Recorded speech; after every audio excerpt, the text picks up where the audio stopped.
My dear friends, कैसे हैं आप सभी? आई होप आप सभी बहुत अच्छे हैं और अपने एग्जाम की तैयारी खूब अच्छे से कर रहे हैं। फ्रेंड्स, मैं आपको ग्रुप डी एग्जाम के लिए इम्पोर्टेंट क्वेश्चन कराने वाली हूँ साइंस के। समझ में आया कि मैं आपको साइंस के जितने भी इम्पोर्टेंट क्वेश्चन बनते हैं फिजिक्स, केमिस्ट्री, जूलॉजी, बॉटनी में से जो भी एग्जाम से रिलेटेड होंगे उनके बारे में आपको पढ़ाऊंगी। आई होप कि आपको ये क्लास अच्छी लगेगी। तो अपना फीडबैक जरूर शेयर करना। तो चलिए स्टार्ट करते हैं रोजगार with Ramesh group D exam के लिए साइंस की क्लासेस। देखिए फ्रेंड्स, ये क्लास मैंने कल करवाई थी और ये लास्ट क्वेश्चन मैंने आपको दिया था कि रोबोट क्या है। तो इसका आंसर आपने मुझे सही दिया है कि इसका आंसर क्या बताया था मैंने कि रोबोट एक मनुष्य से मिलता जुलता एक ऐसा यंत्र होता है जो कि सभी के ऑर्डर को फॉलो करता है। समझ में आया? जो रोबोट होता है बिल्कुल इंसानों के जैसा होता है, लेकिन इसके अंदर ये मतलब कि ऐसा एक मतलब कि फॉर्मूला होता है इसमें इसको सभी ऑर्डर फॉलो करने होते हैं, यानी जो भी हम इसे आज्ञा देंगे वो सभी काम करने होंगे। रोबोट वो होता है। क्लियर हुआ? अब आते हैं हमारी क्लास के ऊपर। तो फ्रेंड्स, क्वेश्चन इंपॉर्टेंट है तो प्लीज मुझे कमेंट में बताना कि आपने कितने क्वेश्चन को सोल्व किया है और कितने क्वेश्चन आपसे मतलब कि आपको किस किस एग्जाम के अंदर कौन कौन से क्वेश्चन आपने देखे हैं। तो आता है दो समांतर दर्पण के बीच प्रतिबिंब बनते हैं। यानी दो समांतर दर्पण रख दिए गए हैं तो उनके बीच में जो दर्पण बनेगा यानी जो प्रतिबिंब बनेगा वो किस प्रकार से बनेगा। तो देखिए फ्रेंड्स, जब बात ऐसे आती है ना कि दो समांतर दर्पण रखे गए हैं तो उनके बीच में जो प्रतिबिंब होते हैं ना वो 2 4 8 नहीं अनंत बनते हैं। यानी इतने प्रतिबिंब बन जाएंगे उनके अंदर कि आप उसे गिन नहीं सकते। समझ में आया? इस बात को हमेशा रखना कि जब दो समांतर दर्पण होंगे तो उनके बीच में कोई भी वस्तु रखी रहेगी तो उसका जो प्रतिबिंब होगा वो इतना बनेगा अनंत अनंत तक पहुंच जाएगा। क्लियर हो गया? अब आता है क्वेश्चन नंबर 53। जब कोई जहाज नदी में समुद्र में प्रवेश करता है, यानी कोई जहाज है बड़ा, वो नदी से समुद्र में प्रवेश करता है तो क्या होता है? जो समुद्र का पानी होता है वो ऊपर की ओर उठता है, नीचे की ओर धंसता है, फिर कोई बदलाव नहीं होता है, फिर उपयुक्त सभी। तो बताइए कि जब कोई जहाज नदी से समुद्र में प्रवेश करेगा तो क्या होगा। तो देखिए फ्रेंड्स, जब कोई जहाज नदी से समुद्र में प्रवेश करता है तो थोड़ा ऊपर उठ जाता है क्योंकि समुद्र के पानी का घनत्व सबसे अधिक पाया जाता है। यानी नदी के पानी से और समुद्र के पानी जो घनत्व होता है वो अधिक होता है, जिसकी वजह से जो जहाज होता है उसमें अधिक उथलापन हो जाता है। उसी वजह से वो ऊपर की ओर उठ जाता है। समझ में आया? यानी ऑप्शन नंबर जो ए है इसका राइट आंसर हो जाएगा। अब आता है क्वेश्चन नंबर 54। पृथ्वी पर कोई गतिशील पिंड विराम अवस्था में मतलब किस कारण से आता है। यानी आप समझ सकते हैं कि पृथ्वी के ऊपर कोई गतिशील पिंड है तो मतलब कि पहले तो वो गतिशील था फिर बाद में वो धीमा हो गया, यानी विराम अवस्था में आने के लिए उस पर कौन सा बल लगाया जाता है। ये क्वेश्चन मैंने आपको कल भी कराया था कि कोई मतलब कि बॉल है वो लुढ़कते जा रही है तो किसकी वजह से मतलब रुकती है? घर्षण के बल। यानी ऑप्शन नंबर जो बी है एकदम राइट आंसर हो जाएगा। घर्षण बल की वजह से वो रुक जाएगी। किस वजह से? यानी किसी पिंड पर लगने वाला जो उनके बाहरी आकर्षण और घर्षण बल होता है, ये इन दोनों का संतुलन बनाने में काम करता है, जिसकी वजह से इनमें जो मतलब इस प्रकार का बल कार्य करेगा कि पहले तो वो गतिशील अवस्था में रहेगा लेकिन बाद में वो विराम अवस्था में आ जाएगा। यानी ऑप्शन नंबर जो बी है इसका राइट आंसर हो जाएगा। अब आता है क्वेश्चन नंबर नेक्स्ट। क्या कारण है कि गेंद किसी ऊंचे स्थान पर अधिक उछलती है? यानी तो फिजिक्स के क्वेश्चन आ गए कि क्या कारण होता है कि मतलब कि जो कोई गेंद होती है वो ऊंचे स्थान के ऊपर अधिक उछलती है। तो उसके क्या कारण होते हैं कि जिसकी वजह से वो ज्यादा उछलती है। तो आप मैं ना सारे ऑप्शन को अच्छे से पढ़िए। तो पढ़ के और फिर मुझे आंसर दीजिए कि इसका आंसर क्या हो जाता है कि किसकी वजह से वो गेंद जो ऊंची जगह से मतलब कि गिराया जाएगा तो वो और उछलेगी। जैसे हम देखिए फ्रेंड्स, इसमें क्या होता है फ्रेंड्स, जैसे कि ना आप ये समझ सकते हैं कि जैसे कोई गेंद है, संभावित ऊर्जा मतलब कि मिलती है उसे और गतिज ऊर्जा में बदल जाती है और हम उसे मतलब कि जितनी ऊंचाई से उछालेंगे ना उतनी मतलब कि और ऊंची जाएगी। ये इसके अंदर प्रोसेस काम करता है। समझ में आ गया? यानी जो मतलब कि बॉल होती है उसमें जो मतलब जो बल काम करता है उसमें इस प्रकार के मतलब कि जो मतलब कि संभावित ऊर्जा और गतिज ऊर्जा में इस प्रकार से वो बदल जाती है कि ऊंचे स्थान का वायुमंडल विरल होने के कारण गेंद में जो कम प्रतिरोध बनता है। इसी वजह से जो बॉल होती है वो किसी ऊंचे स्थान से अगर हम उछालेंगे तो वो अधिक ऊंची और ऊपर उठती चली जाएगी। समझ में आया? यानी उसकी मतलब कि और मतलब उसकी जितनी रखे ना उतनी उसकी ऊंचाई और बढ़ती जाएगी। समझ में आ गया? अब आता है क्वेश्चन नंबर नेक्स्ट। मात्रा के साथ निम्नलिखित में से कौन-सा भौतिक गुण प्रभावित नहीं होता है? यानी जो मात्रा होती है, इसके साथ मतलब फिज़िक्स में ही है कि कौन-कौन से उसके भौतिक गुण होते हैं जो प्रभावित नहीं होते। तो देखिए फ्रेंड, आयतन पे भी प्रभाव पड़ेगा, भार पे भी पड़ेगा, घनत्व पे भी पड़ेगा, लेकिन द्रव्यमान पर कोई प्रभाव नहीं पड़ेगा, द्रव्यमान हमेशा फिक्स होता है। समझ में आ गया? यानी मात्रा के साथ तापमान में बदलाव हो गए, धातु में, सिक्के में, हर चीज़ में बदलाव हो सकता है, लेकिन द्रव्यमान में कोई चेंज में नहीं होता। द्रव्यमान एक ऐसा भौतिक गुण होता है जिस पर तापमान का कोई प्रभाव नहीं पड़ता। समझ में आ गया? यानी फिजिक्स में बात तो ये वो गुण होते हैं जिनको माप सकते हैं और इसका मतलब कि कोई चेंजमेंट इसके अंदर नहीं होता है। अब आता है नेक्स्ट, जब सूर्य की रोशनी होती है किसी प्रिज्म से होकर गुजरती है, तो बताइए उसपे किस रंग का मतलब कि सबसे अधिक होती है। तो आप देखिए प्रिज्म को लीजिए और धूप के मतलब सूरज के बिल्कुल सामने रख दीजिए, तो आपके सारे कलर दिखाई देंगे। तो किसकी वजह से होता है? जब सूर्य की रोशनी होती है, किसी प्रिज्म से होकर गुजरती है, तो बैंगनी रंग का सबसे अधिक होगा। समझ में आया? लाल का सबसे कम होगा, बैंगनी का सबसे अधिक होगा। अब देखिए कि सूर्य की जो रोशनी होती है, उसमें 7 रंग होते हैं, बैंगनी, आसमानी, नीला, हरा, पीला, नारंगी और लाल। अब देखिए जो सफ़ेद रंग होता है, वो प्रिज्म से होकर गुजरता है और उनको अलग-अलग रंगों में से होकर मतलब बाँट देता है। समझ में आया? तो बैंगनी रंग की जो जो तरंग दैर्ध्य होती है, वो मतलब कि सबसे कम होती है, इसीलिए उसका मतलब कि जो विचलन सबसे अधिक होता है। समझ में आ गया? और लाल रंग की मतलब कि तरंग दैर्ध्य अधिक होने की वजह से इसका विचलन कम होता है। समझ में आ गया? और इसी घटना को विक्षेपण की घटना भी कहते हैं। तो समझ में आया? सबसे किसकी हो जाएगी? बैंगनी कलर की सबसे अधिक हो जाएगी। उसके बाद जो सबसे अधिक की बात की जाए, तो लाल रंग की हो जाएगी। अब आता है question number next, Mach number संबंधित है। एक वर्ड आ गया मैक नंबर। तो जो मैक नंबर है ये किससे संबंधित है? तो देखिए ध्वनि से, जलायन से, हवाई जहाज से या फिर अंतरिक्ष यान से। तो देखिए फ्रेंड्स जो मैक नंबर होता है वो गति की मापने काम आता है। यानी हवा में ध्वनि की जो गति होती है ना, सापेक्ष गति होता है, वो बताता है। मतलब आप ये समझ सकते हैं कि वस्तु ध्वनि की गति मतलब कि कितना गुणित मतलब कि जो आवाज़ आ रही है, ध्वनि आ रही है, वो कितनी मतलब तेज़ी से आ रही है। तो ध्वनि की गति बताने का जो काम करता है, वो कौन करता है? वो मैक नंबर करता है। ऑप्शन नंबर जो इसका ए है राइट आंसर हो जाएगा। अब आता है, जब कोई मनुष्य मतलब कि रोशनी से अंधेरे कमरे में घुसता है, तो कुछ समय तक उसे कुछ दिखाई नहीं देता, पर बाद में सब कुछ दिखाई देना स्टार्ट हो जाता है। किसकी वजह से होता है? यानी ये चीज़ तो आपने भी कभी नोटिस की होगी कि जब आप रोशनी से अंधेरे कमरे में जाते हैं, तो कुछ टाइम तक आपको कुछ भी दिखाई नहीं देता, एकदम ब्लैंक हो जाता है। लेकिन कुछ टाइम बाद वो एकदम साफ-साफ क्लियर नज़र आता है, तो उसका कारण क्या होता है? तो देखिए फ्रेंड्स इसमें क्या होता है, जो अपनी जो आँखों की जो आइज़ होती है ना, मतलब जो जो मतलब कि पुतलियाँ होती है, इसको फैलने में टाइम लगता है। इसी वजह से ये ना आप मतलब कि रोशनी वाले कमरे से अंधेरे वाले कमरे में जाएँगे, तो आपको कुछ टाइम के बाद दिखना बंद हो जाएगा, फिर कुछ टाइम बाद सब कुछ नॉर्मल हो जाएगा। समझ में आ गया? यानी अंधेरे में जो पुतलियाँ होती हैं, इसे फैलने में टाइम लगता है, इसी वजह से वो देखने के लिए मतलब कि क्लियर नहीं हो पाती है। अब आता है नेक्स्ट, बिजली के हीटर में नाइक्रोम जो धातु होती है उसमें कौन सा तत्व यूज किया जाता है? यानी जो बिजली के हीटर आपने देखे होंगे जो नाइक्रोम के होते हैं धातु से, तो उसके अंदर कौन सा एलिमेंट यूज किया जाता है? तो बताइए कौन सा होता है इसके अंदर? तो बिजली के हीटर के अंदर जो नाइक्रोम धातु होती है उसका यूज किया जाता है, क्योंकि मतलब किस लिए किया जाता है? तो देखिए फ्रेंड्स यह मतलब कि इसका जो तापमान होता है वो मतलब कि स्थिर रहता है और ये इसकी जो प्रतिरोधक होती है ना वो बहुत अधिक होती है और ये आसानी से ऑक्सीकृत भी नहीं होती। इसी वजह से मतलब कि नाइक्रोन का यूज़ किया जाता है हीटरों के अंदर। यानी सभी कारण बता सकते हैं कि प्रतिरोधकता अधिक होती है, गलनांक भी अधिक होता है और ये अधिक शक्तिशाली होते हैं, जो विद्युत धारा को प्रभावित करने में मतलब कि आसान होते हैं। यानी उपयुक्त सभी कारणों से नाइक्रोन का यूज़ किया जाता है हीटरों में। समझ में आया? अब आता है क्वेश्चन नंबर नेक्स्ट, निम्नलिखित में से कौन सी विद्युत चुम्बकीय तरंगों की तरंग दैर्ध्य सबसे अधिक होती है? तो किसकी सबसे अधिक हो जाएगी? तो ये मैंने आपको अभी भी बताया था कि देखिए पैराबैंगनी किरणें होती हैं, लेकिन मतलब कि इतनी ज़्यादा हाई-फाई नहीं होती हैं। सूर्य की किरणें और ये दोनों सेम-सेम ही होती हैं, यानी ये भी नहीं होती है। तो देखिए अगर आपको एग्ज़ाम के अंदर ये पूछ लिया जाए कि सबसे अधिक किसकी होगी, तो आपको चुनना होगा रेडियो तरंगे। समझ में आ गया?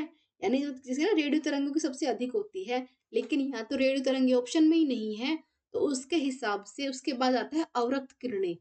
समझ में आता है? पहले आता है रेडियो तरंगे, उसके बाद आएगा अवरक्त तरंगे और पता है सबसे कम किसकी होती है? तो गामा किरणों की सबसे कम होती है। समझ में आ गया? कि कौन फर्स्ट है, कौन सेकंड और कौन लास्ट है। तो आपको इसके याद मतलब कि इसको ध्यान में रखना है कि जो पराबैंगनी सूर्य गामा होती हैं, इनकी मतलब कम होती है और जो अवरक्त किरणें होती हैं, इसकी सबसे अधिक होती है। फर्स्ट नंबर पे आएगी रेडियो तरंगे, उसके बाद आती है अवरक्त तरंगे।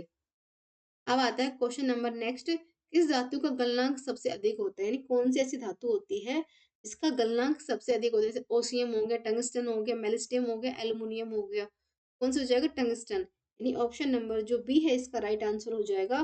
सभी धातुओं में से जैसे जो टंगस्टन का है ना गलनांक बहुत हाई होता है, कितना हो जाएगा? 3422 डिग्री सेल्सियस। समझ में आया? यानी 3422 डिग्री सेल्सियस होता है टंगस्टन का, जो मतलब कि मतलब हाई वोल्टेज रहता है। समझ में आ गया? इसका जो गलनांक होता है ना, इसका उच्च होता है और इसका जो काम होता है ना, जो बल्ब होते हैं, उसका जो फिलामेंट होता है ना, उसमें टंगस्टन का यूज़ किया जाता है। समझ में आया कि किस तरीके से इसको मतलब कि यूज़ में किया जाता है?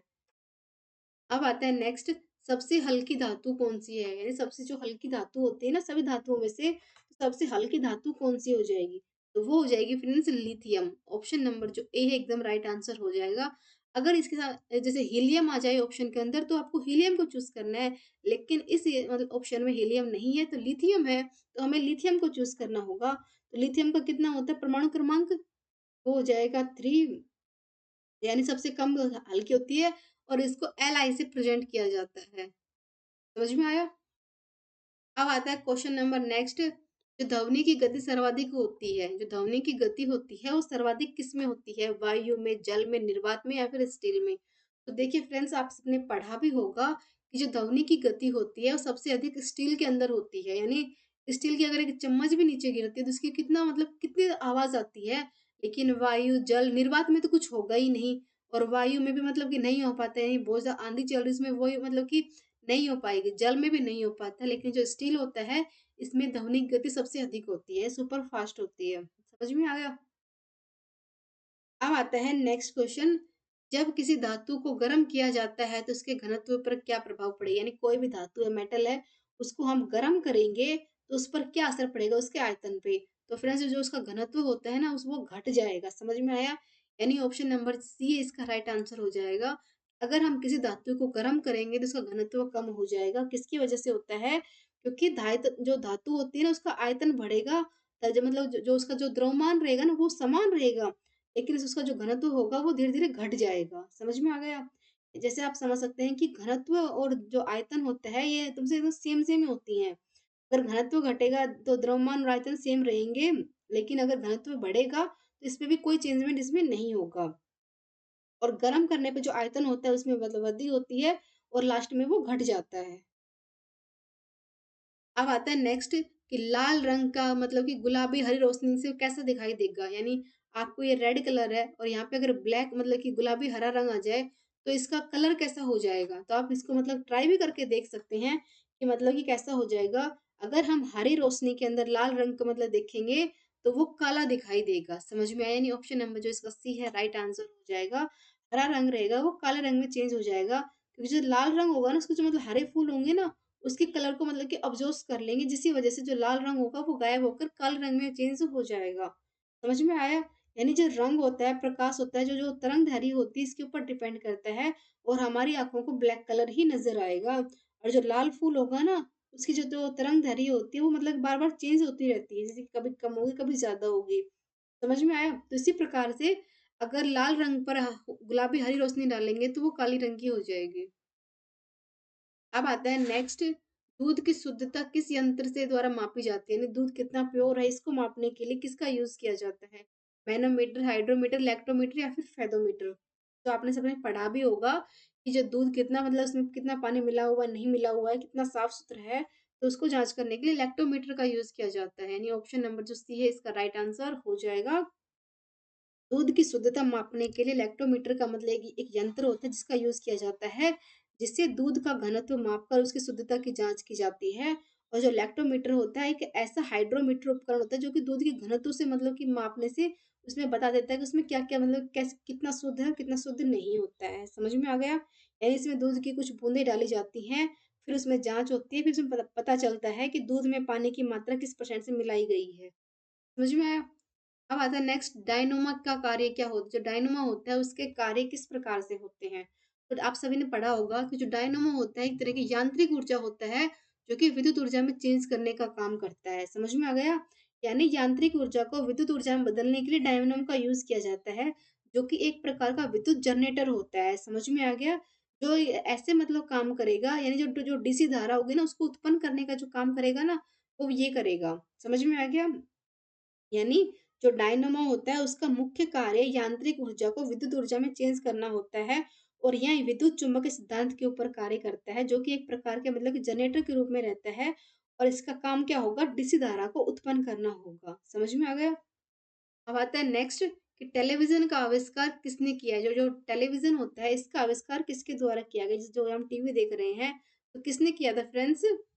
जैसे जेएल बेड हो गया, मैकलियन हो गया, जेम्स वाट हो गया, तो किसने किया था? जेएल बेरेट ने, यानी जॉन लोगी बेरेट ने टेलीविजन का आविष्कार किया था। समझ गए? जो कि एक स्कॉटलैंड के मतलब कि एक आविष्कार और इंजीनियर थे। समझ में आ गया?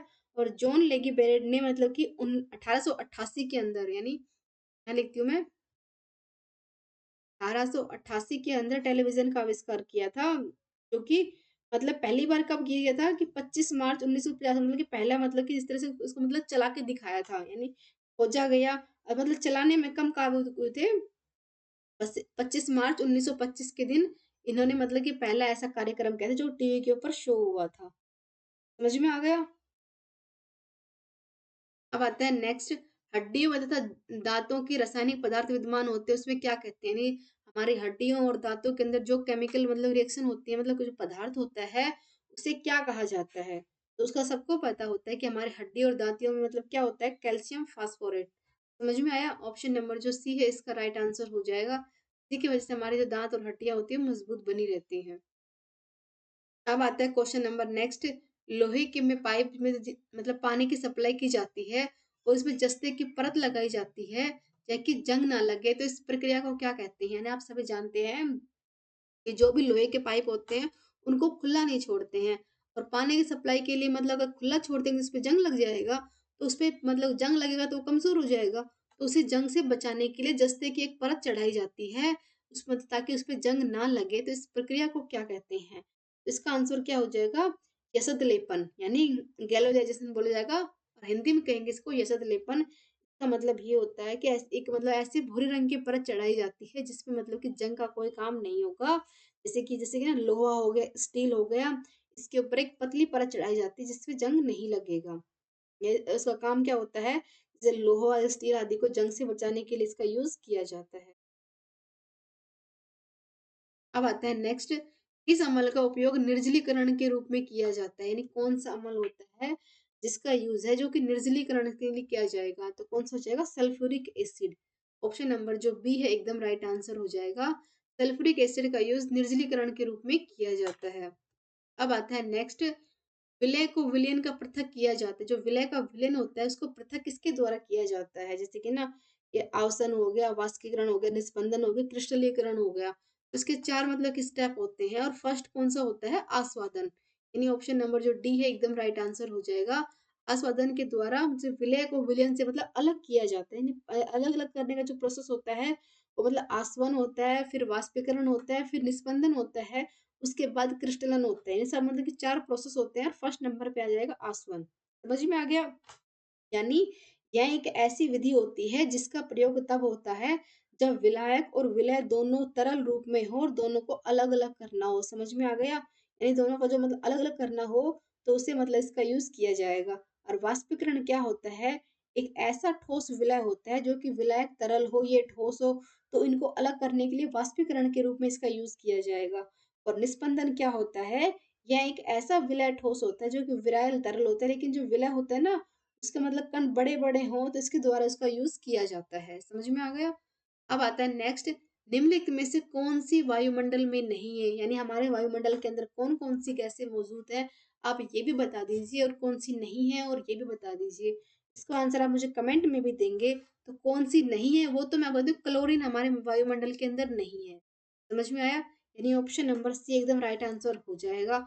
और कौन-कौन सी हैं पूछे तो पहले हो जाएगा N2, कितनी हो जाएगी? नाइट्रोजन, फिर आएगी CO2 कार्बन डाइऑक्साइड, फिर आएगी O2, और बाकी मतलब कुछ और गैसें हैं जैसे आर्गन हो गया, तो वो सब मतलब कि बहुत कम-कम मात्रा में होती है। मोस्टली बात की जाए तो नाइट्रोजन, कार्बन डाइऑक्साइड और ऑक्सीजन 3 मतलब मुख्य रूप से पाई जाती हैं।